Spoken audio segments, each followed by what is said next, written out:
আপনার প্রতিটা নাটকে কিন্তু একটা সোশ্যাল মেসেজ থাকে এবং সেটা সবার শেষে থাকে।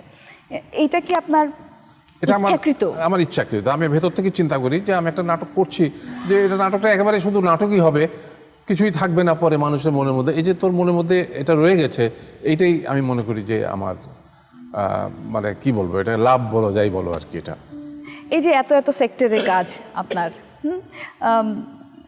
নিজেকে এই অবস্থানে এসে কি মনে হয় যে আমি সফল সব ক্ষেত্রে?